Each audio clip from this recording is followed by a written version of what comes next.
Must be the case.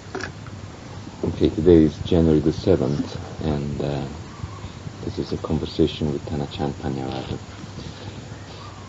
The first thing I would like to talk about today, if you don't mind, is a little bit about Chankama, about the walking meditation.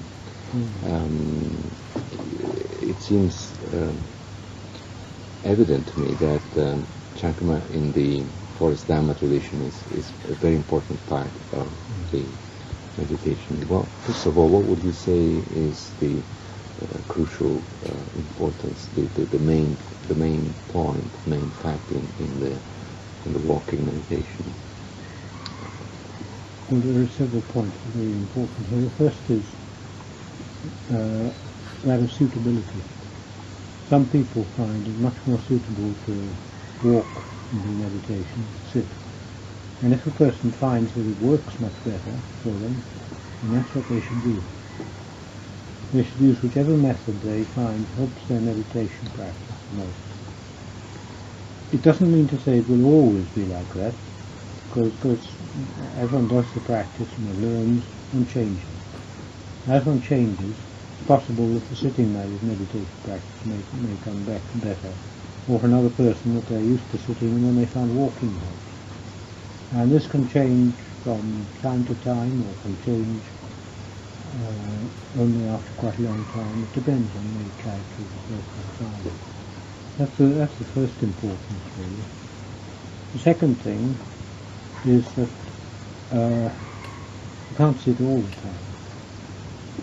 You've got to have some other posture which is going to sort of keep the body in order, keep it sort of feeling in reasonable shape. And the walking process is very useful for that. It gives exercise, it gives a different posture which one can alternate with the sitting. Mm-hmm. And because of that, it's necessary to have things like the walking practice if one can do. Thirdly, I would say that with some people, particularly if their minds are rather restless, to do the activity of walking can help to calm them down quite a bit, because the restlessness is sort of absorbed by the walking. And then that leaves the mind free to go into some form of meditation practice. You said because is absorbed by the walking.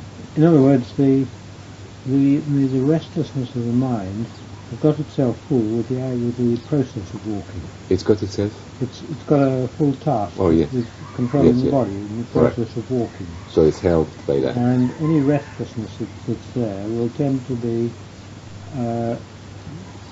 sort of overlaid by the walking. Yes. And that then can free the mind to other things.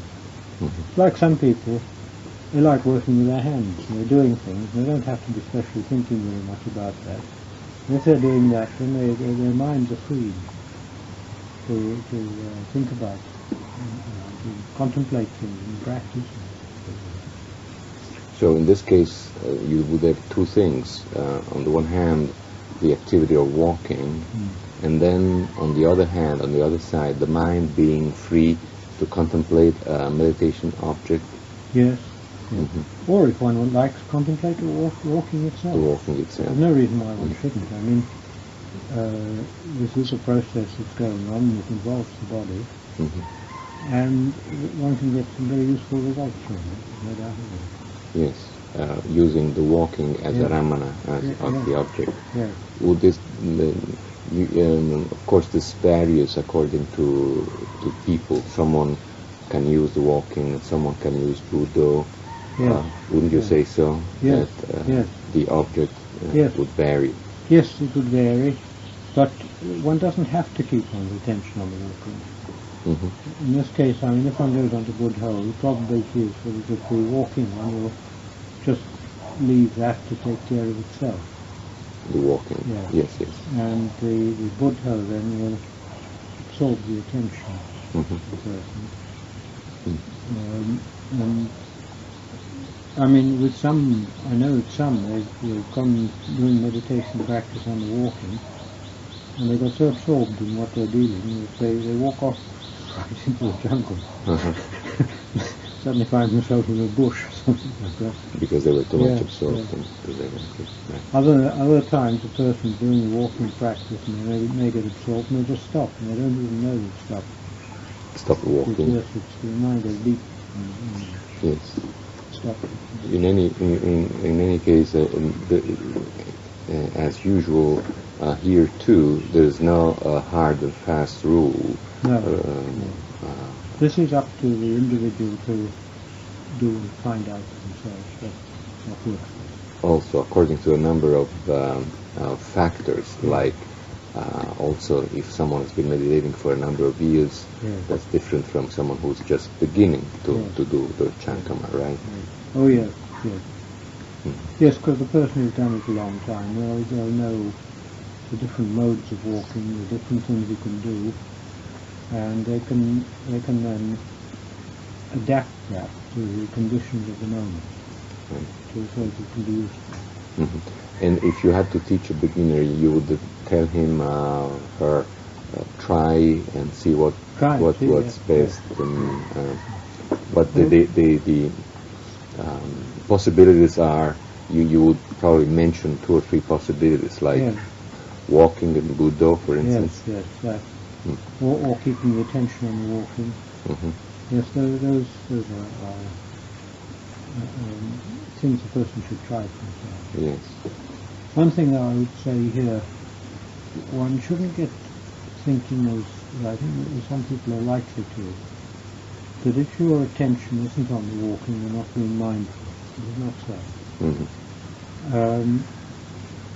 Because mindfulness is, the true mindfulness is an awareness in the citta of whatever sensations are received by the citta. Mm-hmm.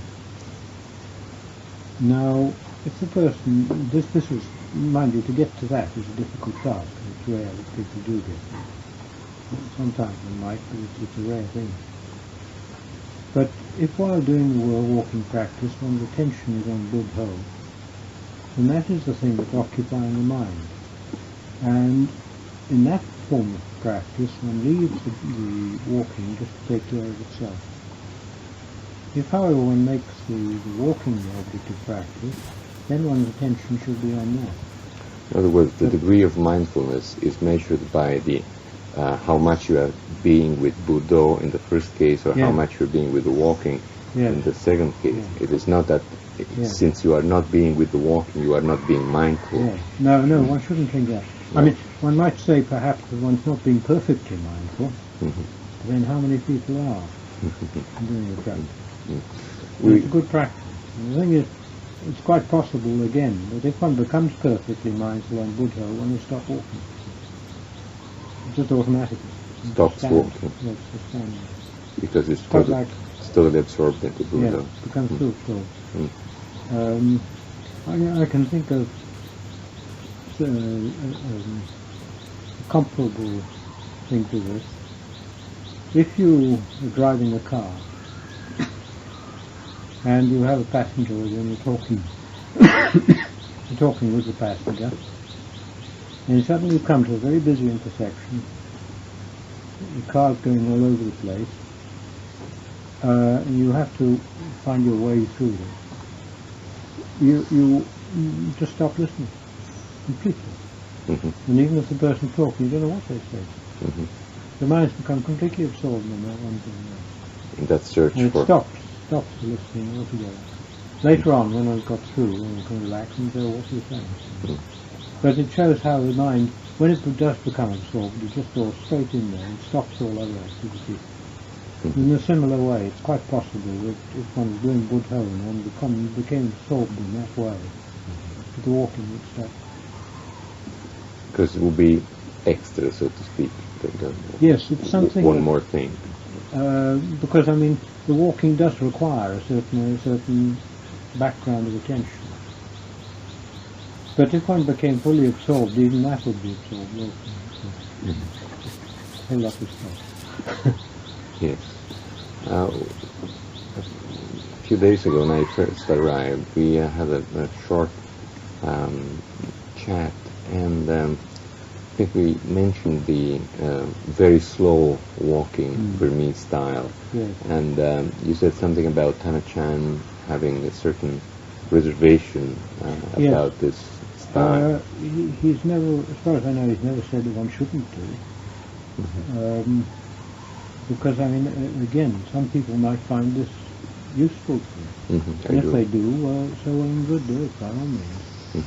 But he doesn't like it as a general... as a must. Yeah, as a must to practice at all. Because part of the reason for doing walking practice is to train oneself to be mindful wherever